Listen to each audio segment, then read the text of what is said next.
Omulimi asiga era n'afukirira naye Katonda yameza. Bantu bangi nnyo abakola n'okusinga ggwe ssebo. Bantu bangi nnyo nga bakeera n'okusinga ggwe. Omukisa Katonda yagugaba.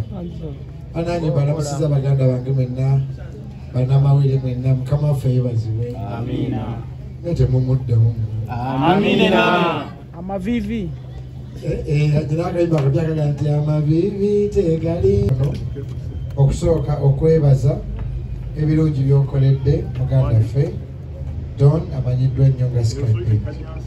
Weebale nnyo olwaleero teyayise basamize ng'aggulawo ekizimbe kino, naye nze omu ku bayitiddwa okukola essaala okwebaza, kubanga omuntu bw'akulembeza Katonda n'ekkubo lye libeera golokofu. Tukweyanziza nnyo ayi Katonda olw'aba celebrities bonna abali wano, baganda bange bonna n'abamawulire abali wano. Tumanyidde ddala tuwabeerayo abantu ab'obujja n'ab'ensaalwa. Kyobulaba olwaleero kino ekizimbe tukiggulawo mu linnya lya Yesu Kristo, omwana wa Katonda omulamu.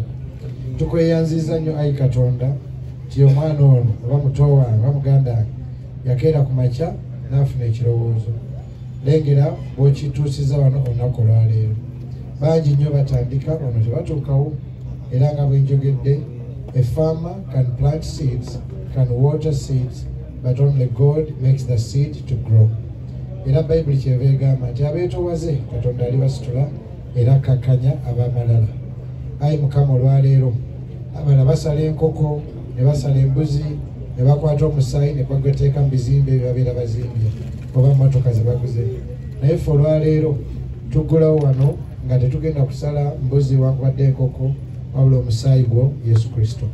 Era Mukama ekyandeese wano okuggulawo ekizimbe kino n'essaala. Era tufukamidde gwe eri gwe ayi Katonda nnyini eggulu n'ensi, nga tukwegayirira nti ono mwana wa muntu azimbe kino, naye gwayinza okukikuuma, gwayinza omwongera emyaka emingi ennyo egy'omukisa. Tusabira abaana baffe abatera okuyita mu bitongole bw'ebiti ne bagenda ebweru, abamu ne bafuna emitawaana mingi nnyo nnyo nnyo. Naye tusabira ekitongole kino Skype nti buli anaayita mu ngalo zaabwe aleme okufuna emitawaana. Ayi Katonda omuyinza buli kintu, tuwonga era nsabye essaala kumpi ya ddakiika 3 nga tuwonga ekizimbe kino mu mikono gyo ayi Katonda. Tumanyidde ddala nti bangi nnyo basiga ne batakungula, bangi nnyo beesunga ne batatuuka ku lunaku olwo, n'abaganda bagamba nti ky'otannalya tokyesunga. Kale ayi Katonda nkowoola eggulu ne nkowoola Katonda wa Isaaka, Yakobo ne Ibulayimu nti omwana ono muganda wange ono Mukama waffe leero atuyise tusabe, era ekizimbe kino nange sikiggulawo we dedicate it in your mighty hands, O Lord. Eri ab'obujja n'ab'ensalo, all the competitors and all those that may not be happy for this success. Ayi Mukama gwabateekawo engabo yo okumira eri eddogo, obujja n'essaala embi. Tusabye bino byonna nga tuwonga ekizimbe kino mu linnya lya Yesu Kristo, omwana wa Katonda omulamu. Abantu bonna ne baddamu nti Amiina. Amiina.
Katonda yabadde mwene nsonga, Katonda yabadde mwene nsonga, Katonda yabadde mwene nsonga, Katonda yabadde mwene nsonga.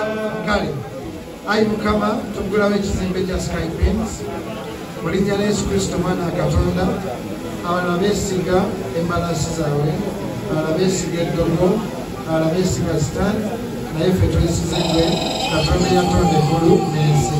So mu linnya lya Kitaffe n'Omwana n'Omwoyo Omutukuvu tuggulawo ekizimbe kino, tukwebaza nti bayise basamize ne bayise pasita. So tusabye mu linnya lya Yesu Kristo yafa n'azuukira, ekizimbe kino tukikwasiza Katonda n'eggye ly'abamalayika, eggulu lyennyini lirabirire ekizimbe kino na buli alirinyamu afuna omukisa. Mu linnya lya Kitaffe n'Omwana n'Omwoyo Omutukuvu abantu bonna ne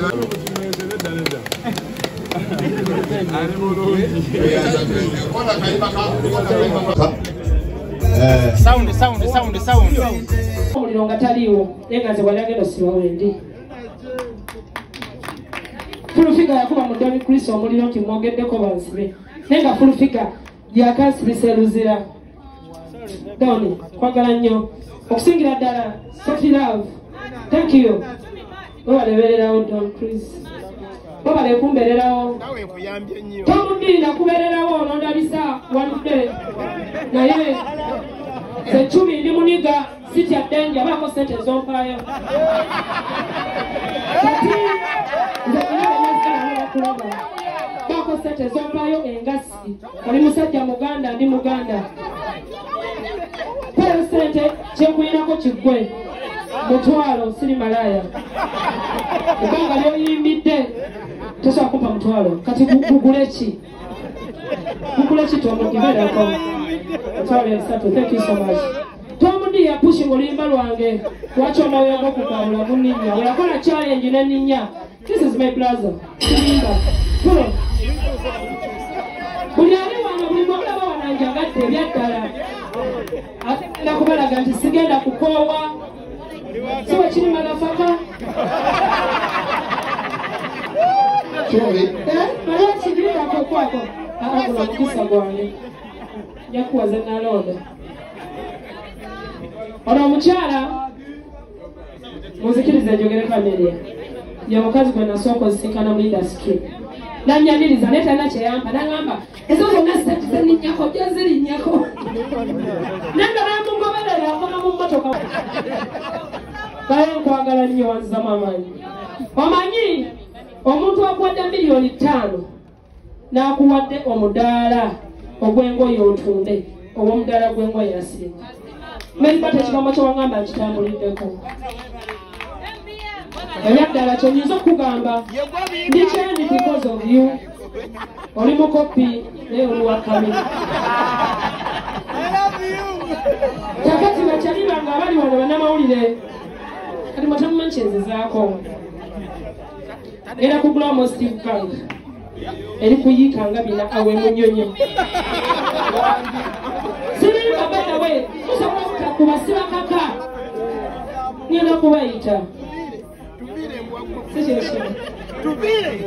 kakana ati nsasobola owamba kumanyira sente zesobola basasula ne mutayimba ne mutulanya comedy. Abutulakoba comedy twagala music. Okola music manya comedy mujja nakutula wansi kubanga nyabiga bizimbe eggwanga nga muli wano muli family. Ebyaddala kyonyinza okwaga kakati mumpalanira ki nakola ki abanaku balina mu family bamala songera akomye kuwano ennaku kuba oluyimba lwange gunninya ngende nyimba ntono nnyo n'ennyingi ate zinyuma luba lwakatandika ne luggwa kyenyimba kyeziramu kuba gunninya tugane maaso.